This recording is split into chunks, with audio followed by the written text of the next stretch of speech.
How exciting. The recording is in progress.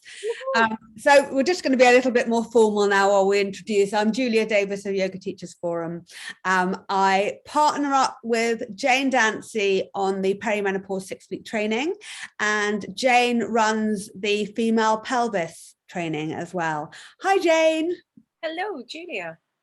So we are here this afternoon to answer questions about perimenopause and questions about the female pelvis.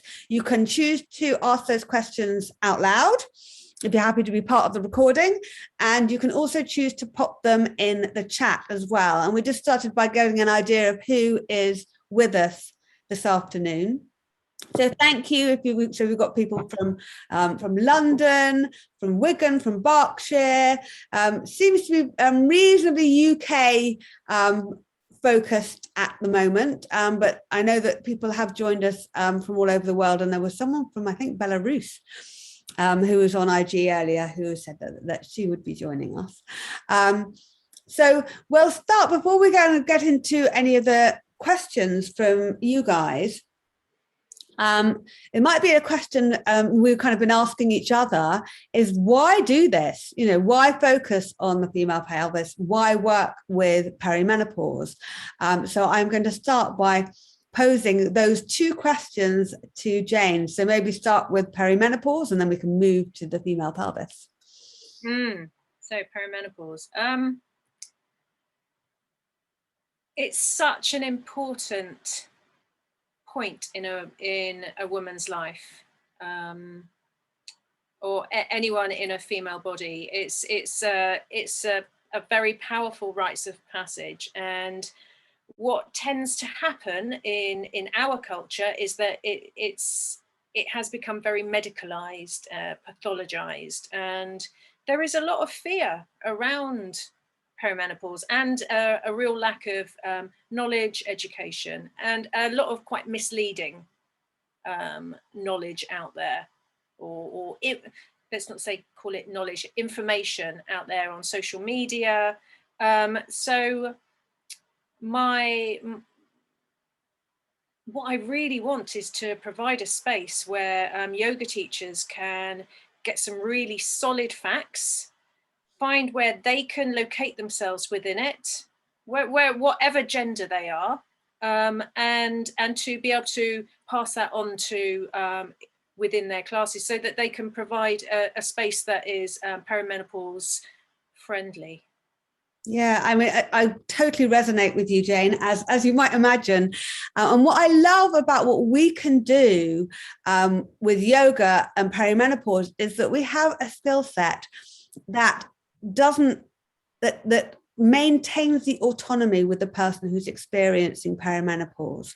So we can make a huge difference to our own lives and to the lives of our clients and students through the yoga tool set. So through the use of breath work can be so powerful in supporting somebody going through transition, dealing with flux and change, where somebody may have been used to kind of that cyclical, regular, knowing what the body is doing, to suddenly being in kind of some kind of flux.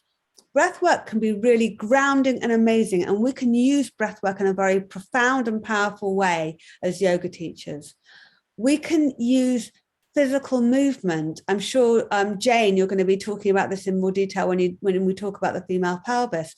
We can use movement to really regain or maintain ownership of our bodies, and also really strengthening the mind-body connection, or the feeling connection, or the emotional and physical connection through using our bodies. And I know that's something that is really done beautifully by having the connection between the training, the knowledge, and then the embodiment of that in the weekly classes run by Jane. And also the use of deep relaxation practices are really, really profound in what we can share. And then each individual, we have our own experience of perimenopause or not. We may not have experienced, and we may never experience it, and we can still share a practice with people in our classes. And Jane's already spoken about the wide range of experience of perimenopause. You may not identify as a woman and you can experience perimenopause. There are lots of angles and areas and focuses as far as this area is concerned. So we don't create a box of, we don't create a box of tricks. We don't create, this is what you do with X, this is what you do with Y. What I love most about the perimenopause training that we'd run is that each person's experience adds to what we share, and each person comes out of the training with their own 6-week program that they've created that could look extremely different to the next person, because it depends on who we teach and where we're at and what our loves are, how our teaching manifests on the mat. Over to you, Jane, to say, why the female pelvis? Yeah, I just add to that, Julia, about the perimenopause that you put so spot on, is that there's not just one path to sorting out perimenopause, and there is not the sorting out. So our angle is that it's being, how do we allow people to be more with this time of their life, and for each individual to have the opportunity to work it out for themselves. Like, neither of us are standing in the role of expert, because I feel that is, I know we both feel that is detrimental to a woman's or anyone's sense of self and autonomy. So the pelvis. So I've been running the Embodied Female Pelvis course for probably about the last 3 years, and I've been doing different versions of it in person way before that. So this is, my work's really changed through running the courses in a much more sort of mixed modality, integral kind of approach of it's very much, when I work with the pelvis, it's coming from the physical body, also the psychological, what's going on, emotions, and also societal, like what all the messages around us. And then I also look at things like ancestral trauma.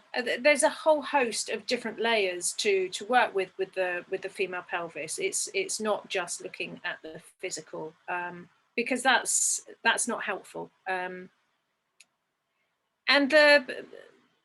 the thing about the female pelvis is that it is part of the female body that is so often, again, it's pathologized, like we were saying with perimenopause, but also it's bypassed a lot of the time. It can be shrouded in shame, whether that's through trauma, menstrual shame, sexual shame. All of these elements can make it a part of a woman's body that they avoid, or they have a very particular relationship with, of like, that's where I might have problems, or what have you. So it's, first and foremost, my approach is to provide a space where each individual can, first of all, get to know their pelvis. So actually get to know the physical structure and what lies within, and how that all works together, and then how they giving them a chance to become more intimate with their pelvis, and to create a strong connection and relationship with this very powerful, super powerful part of the female body.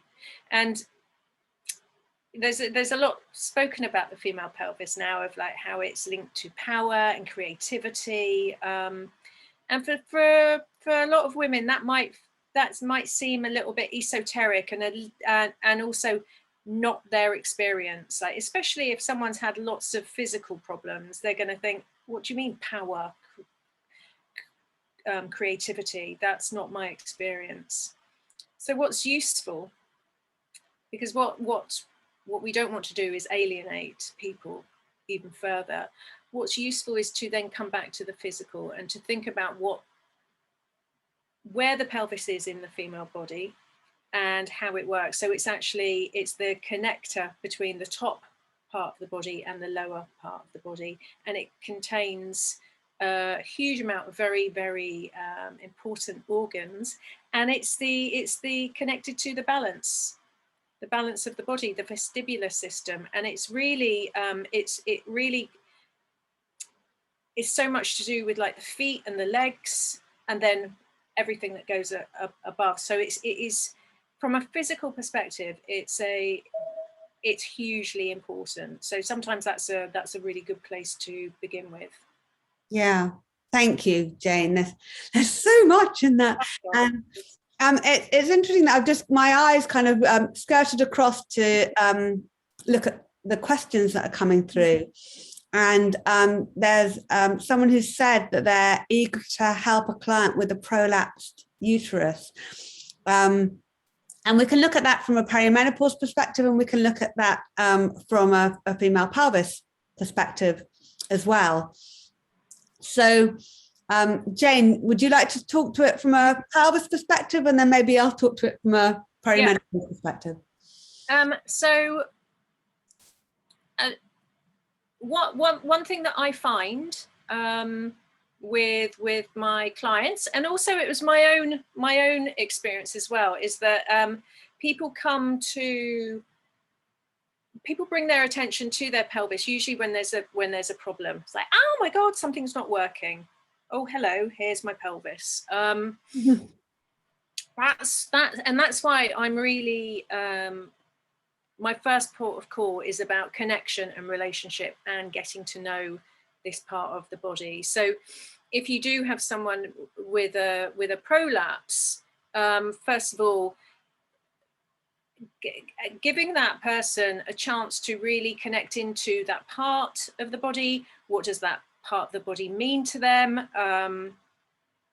Because prolapse is physical. It's a physical thing going on, but there's also the psychological layer. There's so many different layers to it. It can be about the clothes someone wears, the shoes they wear. It can be about their toileting habits. It can be about their stress levels, what's going on in their nervous system. It can be connected to trauma. That could be emotional trauma, sexual trauma. It could be birth trauma. So there's so many layers, and as a yoga teacher, no one is going to be an expert or to have knowledge over all of this. So I think the first thing is to just allow that person to come into relationship and not to go straight bang into fixing, because that's really, really unhelpful. We can't fix anything. Well, first of all, fixing, I'm not comfortable with the word fixing, but we can't work with a part of ourselves until we have real solid awareness in that part and we know what's actually going on. So if I can't feel the sensation in my pelvis, in my vulva, in my pelvic diaphragm, then I'm going to find it hard to actually work with that part of myself. So that's the first port of call, and that is a huge body of work in itself. Yeah, I think that's really beautiful that you've talked about that.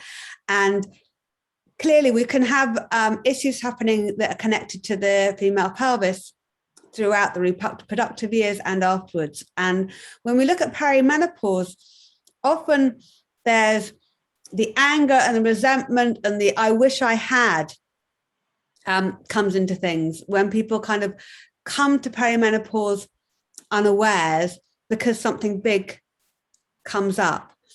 And what's beautiful about working with perimenopause and having that as a kind of a running knowledge behind the scenes is that when our clients present with problems, they may already, because they've been working with us, have a perspective on. So if we work really explicitly around the cycles of life and the cycles of the menstrual cycle and perimenopause, it is likely that our clients and our students will weave in whatever comes up for them into their sharing or the way that we can work. So one of the things that we do in the perimenopause training is we make space for circle, which is very possible to do on Zoom. Actually, it often works better on Zoom than it does in person because everybody's face is there, so everyone has equal kind of standing, if you like, in the group. And we create space so that people can work out how to talk about and how to share things that outside, that in the normal world would seem impossible. So the menstrual cycle might seem as like an impossible place to start a conversation. But if the circle is created in a safe way where it becomes a normal thing to do, it becomes a normal part of the circle. And I'm speaking from my experience working with my, with not with teachers, but with the general population who come to my classes. I will have men come to my classes. I will have people who don't have bleeds, who do have bleeds. But within that context, the space to investigate the world of perimenopause is possible and easy. And there are ways that we can do that. And also there's an awareness of where our knowledge is necessary. So our knowledge is necessary so that we really understand what happens in the body and what can happen in a body that doesn't feel within the normal range and all of that. But also where our role ends and where we are responsible for guiding people elsewhere. So somebody might come to us with a pathology that we know a lot about because this is our work, but we still may not be in a position where we are to guide them and to tell them. So yes, I know a lot about foods that you can use that are helpful in perimenopause, possible supplements. I love planting things, but I don't see that as my remit as a yoga teacher. So if someone asks me what supplements should I be taking, I won't tell them what supplements they should be taking because that's not my role. I am not a dietitian or a nutritionist. So as much as it's important that I have the knowledge and I know where to signpost people, that is not something that I would include in my teaching because I don't have that area of expertise. Okay, I'm going to have a look at the next one. So there you go. There's lots of, here comes a question which is full of technicalities. So cholesterol levels, cardiovascularism and event risk. Can the risk be reduced by receiving HRT without taking statins? That is absolutely a question that is full of technicalities, and I would signpost somebody. If somebody came to me with questions that involved words like cardiovascular disease, the use of HRT, I do know a lot about HRT. I have read a lot of books about HRT. Even though I have a lot of knowledge in that area, I am not going to tell someone where to go or what to do because I know my area of expertise, and that is not prescriptive. So I hope that helps kind of to look at that question. Over to you, Jane. Yeah, I think when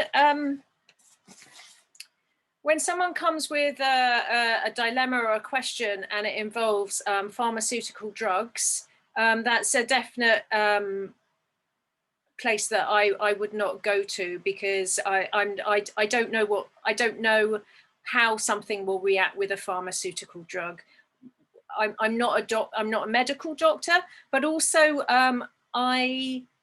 to have that kind of knowledge to be able to say to someone, yes, that might be helpful. There would have to be a real strong relationship over a long time or over a certain amount of time to know what's going on for that individual person.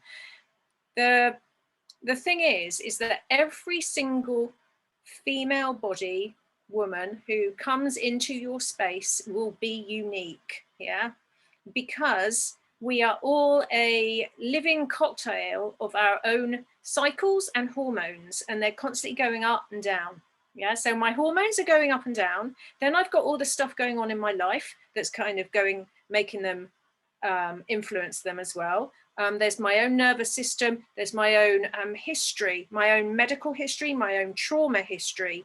All of this makes me one unique kind of setup that someone outside of me is not going to be able to really say what's right or what's wrong. And I really do believe that this is a very, very important thing. There's a lot in yoga, like yoga to sort this out, yoga to sort that out. And it's ethically, to me, I know to both of us, it stinks, because it's not our place as yoga teachers to say that we can fix or heal people to that certain degree. Yeah. And it can take away someone's sense, like I said before, there's their own sense of themselves and their own autonomy. And perimenopause is a time when we really want to give a space to women to step into their own power and into their own solid sense of self and their own sense of agency. And if I was to say, oh, I know what can fix you, that's completely eradicating all of that. But what can we talk about? So the question kind of goes on saying that, you know, if someone's recommended, so if someone's recommended HRT, or they're recommended a course of action that is medically recommended, some people are recommended all sorts of things, like you might be recommended to have a Mirena coil if you've got heavy bleeding. There are lots of medical interventions that can be super, super helpful, really positive, can transform someone's experience. They're amazing. So someone said as a question, how can yoga help women in perimenopause? Well, somebody who's making a choice as to whether they're using HRT or not. So if we have the knowledge of the life cycle of say a woman, but we're very aware that there are people who don't identify as women who have that physiology which goes through periods. So if we understand the lifeline, we understand the way that the system works as it goes through the perimenopause process, that gives us a foundation of knowledge that we can, that we can share. This is like the stuff that is knowledge that is is shareable. And then when somebody goes through an experience, we can hold space for them. So perimenopause can be a scary time, and there is a lot of pathologizing that is coming through the media very, very strongly, saying things like menopause is not a natural thing, you need help in order to do that. Some people believe that, but to hold space for people who are experiencing that change in life, while they might have kind of walked down the street and been annoyed at the wolf whistles and they're not quite getting them anymore, or whatever the other changes, or they're noticing changes in their facial features that they've never experienced, or clumps of hair are coming out in the shower, or they are experiencing pain while they're during intercourse. There's all sorts of things that happen in the life that are not easy to deal with. We can be there as a space holder, and that is really powerful. And knowing how to hold space for transition isn't as easy as it sounds. It's something that Jane and I have been honing over the last 20 years. And you grow into that. You grow into feeling comfortable holding space for transition. And that is how I see yoga helping. And there are so many ways that can be done. So what we do in the perimenopause training is that we give space for the people who've joined the training to express what their needs are and what their wishes are for what they would like to do, or what you would like to do. And then from that, we bring out ideas and ways of being that support the perimenopause community and that we have experience of working with. And also those people who join the group. So the last group we had really beautiful knowledge from the people who were part of the group, and then everybody weaves in. So if you've got, let's say, between sort of 7 and 15 people who all have their own experiences, and then they weave together and space is given for those experiences, then when you come to create your 6-week course, it's so much richer than simply Jane and I dishing out stuff for you to pick up and give to your students. I hope that makes sense. Yeah, I mean, there's the power of providing a space for women to come into and to share their experiences is so powerful in itself. And this goes alongside that idea that our bodies are always moving towards healing.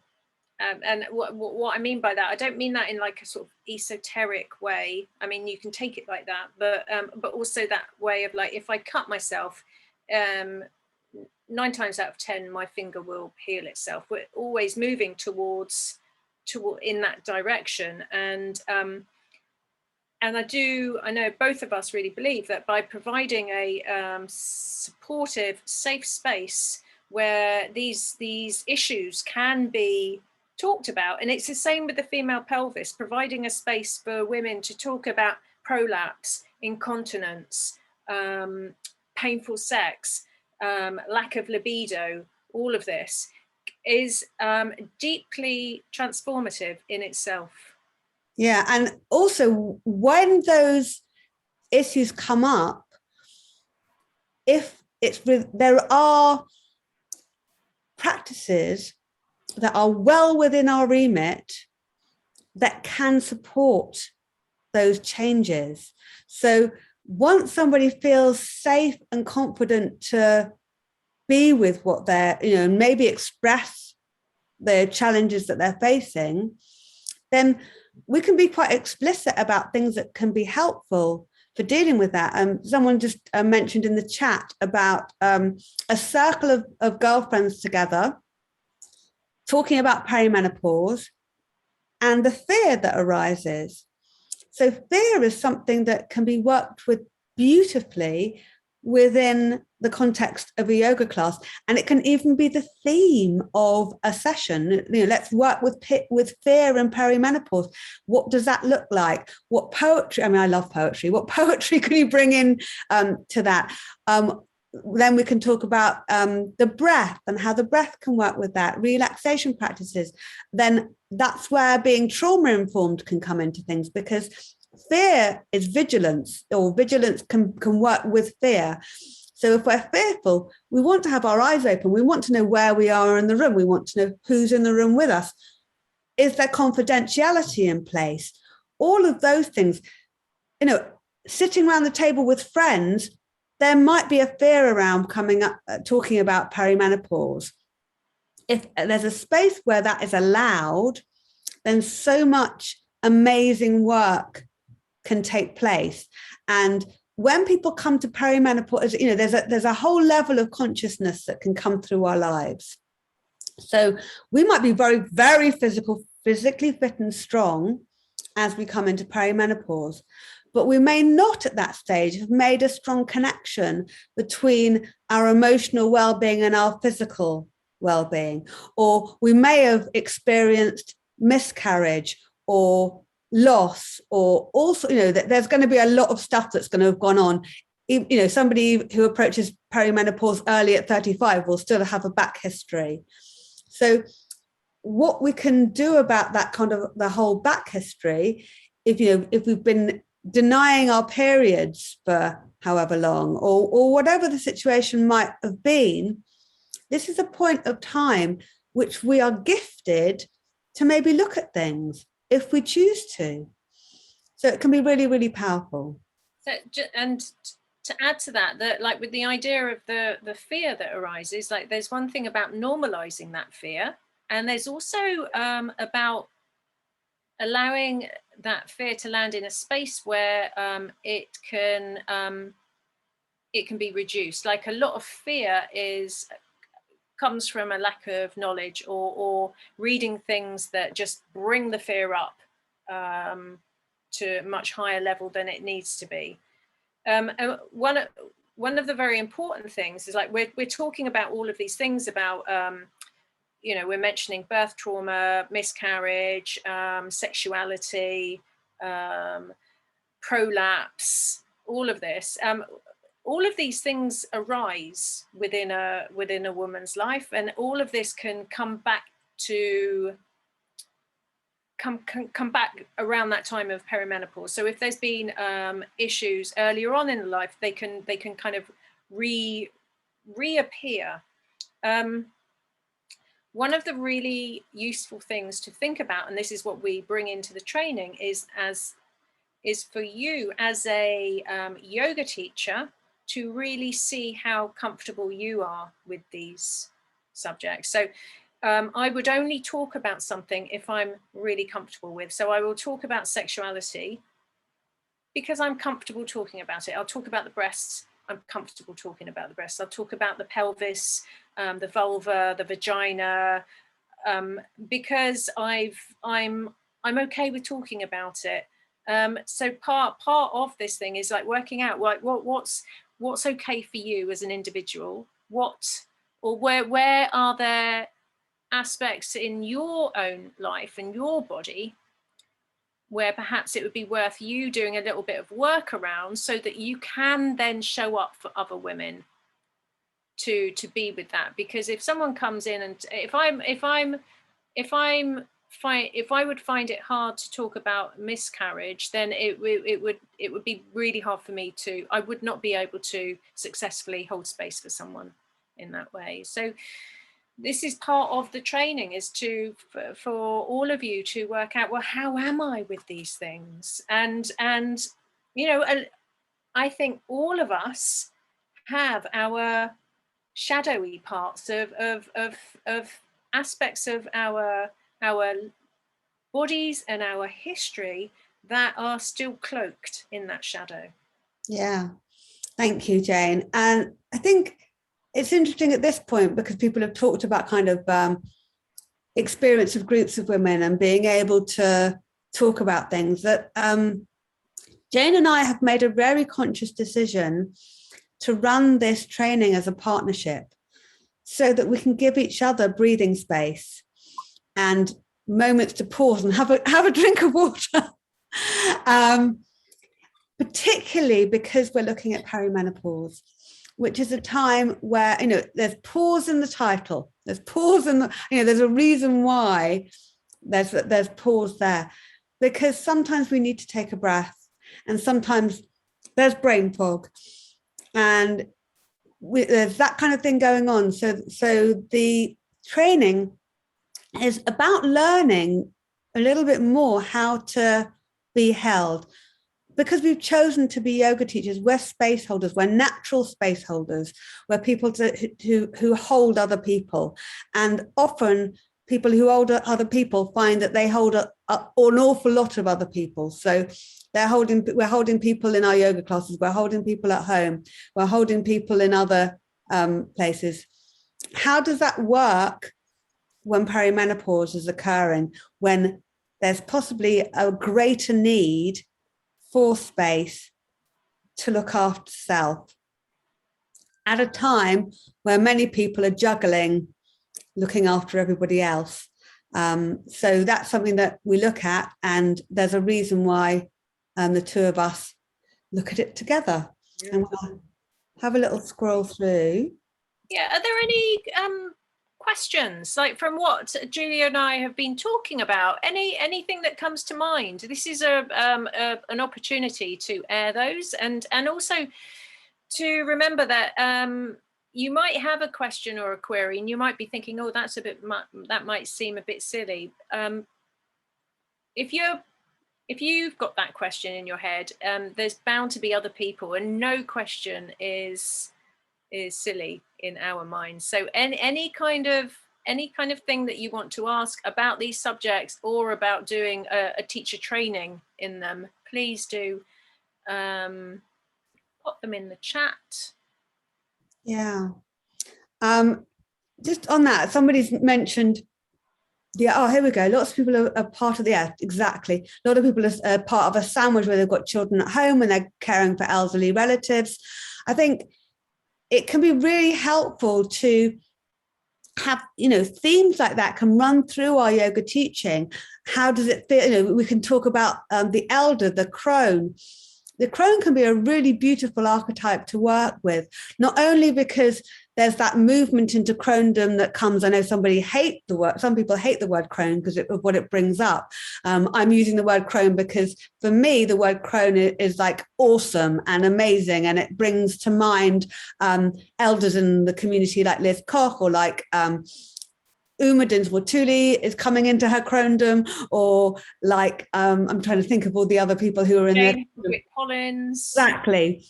So there are people who are really amazing in their cronedom, and then as we do that, that can affect our relationship with the crones in our lives, like the people who are elders who are a generation older than us, who some of us have in our lives, and that relationship has changed from like they may be used to look after us, and now we're looking after them. So it can be beautiful to bring that into a yoga class, to name it, naming what is happening. I think that's something that's kind of come up as a theme. This is a beautiful question as well. I can just see a question coming through, Jane, which is, what is it to hold space? And that, can I add to that?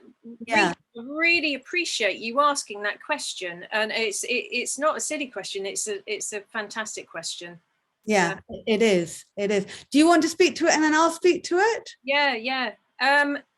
It's really important to ask these questions because Julia and I are quite used to using these terms, hold space, and not everyone know. They can be a little bit like, what does that mean, hold space?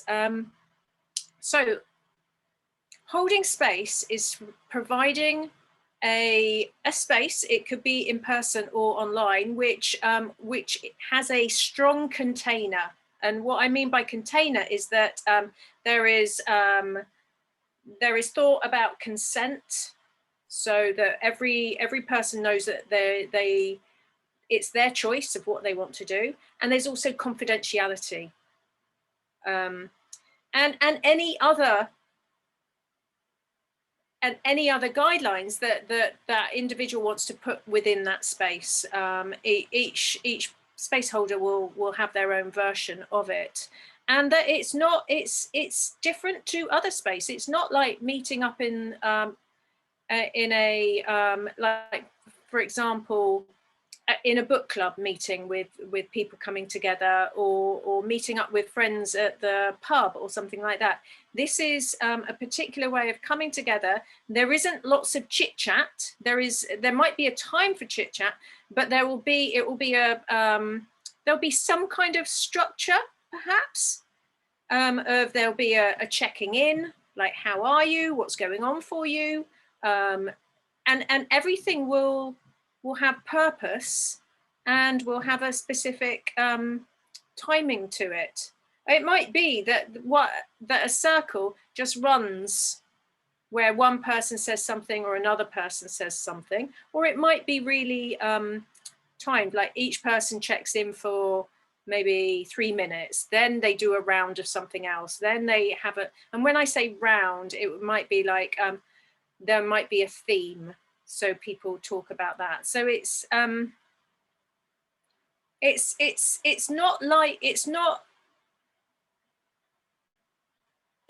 explicit in when we hold space, we're explicitly doing it. It's not like running a I would say it's different to a yoga class, unless I'm explicitly thinking I'm holding a space. Yeah, I would say that it can be in a yoga class, because if you're, so I think a drop-in yoga class can be a challenging place to hold space. But if you are running a class, it's within a time space. You may well choose within your yoga class to have a level of interaction. And also what can happen as a yoga teacher is that people come to us and having an expectation of us doing more than holding the space of the class. And actually, I would say that you can have that, that we can be space holders. I remember talking to a teacher of mine about students that I had that were going through really, really challenging time. And that's when I first came across the term, you're holding space, because what we can do as yoga teachers, which can be really harmful to us, and I would use the word harmful, is that we can take on, if we take on all the challenges that everybody is facing, and we begin to own them, and we begin to feel like we have responsibility for them. So somebody who isn't sleeping because they're going through perimenopause, someone who's experiencing a lot of hot sweats, someone who's got brain fog. There's a lot that people could be going through when they're going through perimenopause. And then if we're expecting ourselves to own and almost to embody their challenges, that's when we will burn out. But creating a container, a space where they can be with that, where we can be there with them for a specific length of time. And then we have the resources, and we talk about resources, and Jane and I use our own resources to ensure that we are cared for ourselves. That makes for a powerful teacher. That makes for a teacher that can hold space for others. And it is, if you've ever been in a space with someone where they're not feeling great, and you kind of think, oh, they're not feeling great, that people can feel that. So if as a yoga teacher, we're not on stable ground, and we're not feeling held ourselves, then we're gifting that to our students. We're gifting our instability and our not okayness to them. So we need to find ways where we can be with students who maybe have big stuff happening and be okay in ourselves. And for me, that's what space holding involves. It's being, and anybody who's got young people in their lives who they really, really care about, that'll be where you might notice your challenge or your inability to hold space. So I've got 2 children. When they come to me with their really, really tough stuff, that is, or if my mum does, like whichever way it's coming, that's the space that I find most challenging to hold, because it's very, very personal to me.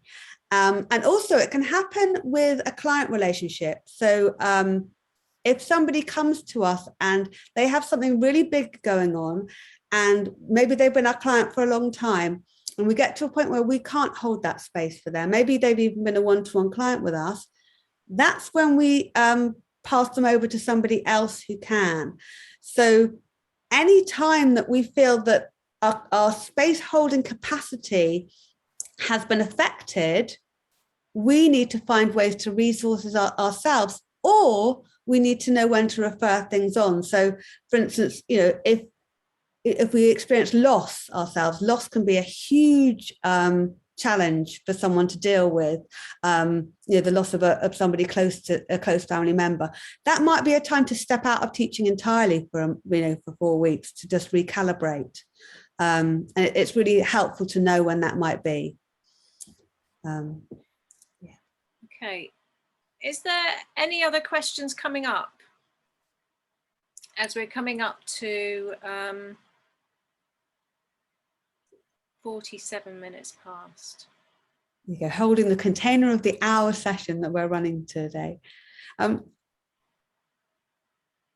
just having a look through. I think we've covered. Any questions on the pelvis?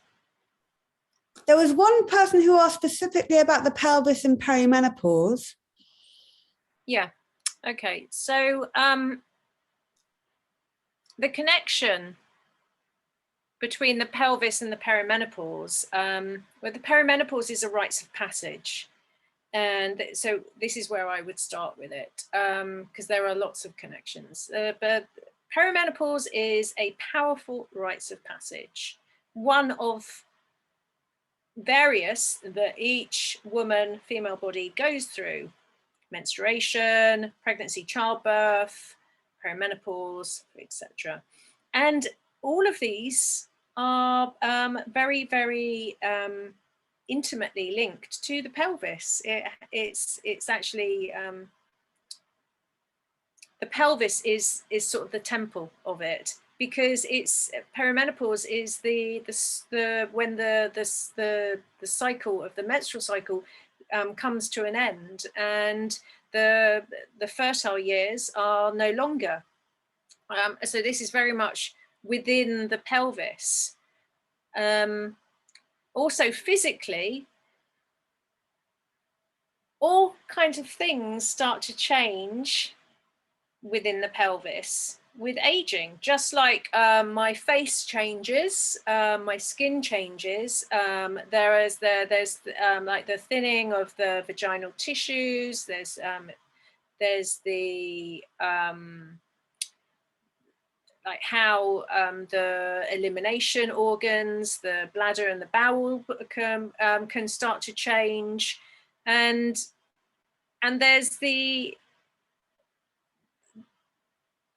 there's also how that affects then the muscle, the pelvic diaphragm, also known as the pelvic floor. I don't like that term, pelvic diaphragm.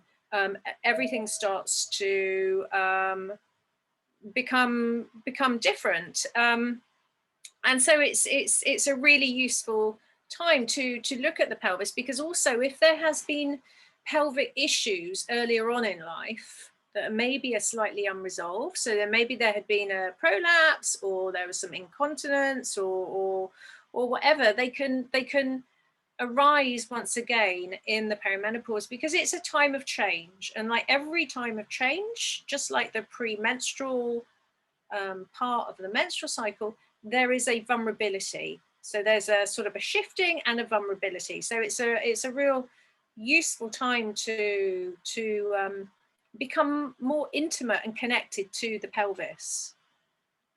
And there's loads more that I could say about it. There's the whole idea of sensuality and sexuality is a very interesting angle to look at as well. Yeah, and in the perimenopause course, we have a lovely session which is kind of dedicated to sexuality and sensuality, which I think is really, really a beautiful part of the training. It can be a really amazing session to be part of. We are coming towards the end of this session, so we're just going to give you a little bit of a heads up with regard to the two trainings. The first start is actually starting next week. The weekly classes are just that, they're weekly perimenopause classes, and they happen on a Tuesday at 9:30, and they are recorded as a class that if you want to come along to, makes a huge difference coming in person. But you don't have to come along to the class in person, and that's where you kind of get to practice some of the things that we've been doing in the teaching. Each weekly class will relate to the themes that have been looked at in the session. And then on the Wednesday and the Wednesday afternoon sessions, it makes a huge difference if you're there. We set a container. We've just talked about holding space. It's very much a held space. And it's a space where you will really get to know us better, and you'll get to know each other better. So some people talk about there being a lack of intimacy on Zoom. Sometimes there can be more intimacy on Zoom if the sessions are run in a particular way. And we've been there from the start, and we've really done a huge amount of work to ensure that space is given to everyone. That's why it's a small group of people. You will get the opportunity to have your voice heard, and also to practice your listening skills. And over the weeks, you get to a point where in the final session, you're at a space where you feel really comfortable holding space for the people that you would choose to hold space for. And depending on where you are in your journey, that could be the 5 classes a week that you're currently running for people in that, or or more than that. Or it could be that you're a yoga therapist and you really want to work more with people who are in the age bracket of perimenopause. So by the end, your area of wishfulness around this area hopefully will be addressed. And you'll have made hopefully some lifelong friends along the way. That is certainly the intention. I'm going to pass over to Jane to talk about the perimenopause, because there's a workshop coming up and there's also the training. Have you got the dates there in front of you, Jane? I have. So there's a workshop on the 16th of September, which is Thursday, from 1 to 3 p.m. British summertime. And then the training, I'm flicking through my old school diary paper. I think it's October the 6th. It's early October, I know it begins. It's early October. You can find details of all of those at yogateachersforum.org. If you're not in the Yoga Teachers Forum group, I really recommend joining it. And if you don't receive our newsletter, we've got our first ever magazine coming out, e-magazine. It's on my desktop, ready to turn into PDF as we speak. And there's some beautiful articles in there. Often, a number of people have done our training and are doing amazing, amazing work in their communities right now that they're talking about in that. So as always, our training, we love the training that we do. If you can afford to come to it, brilliant. But if you can't afford to, we have payment plans and we have financial hardship discounts. But also do know that we support some amazing charities.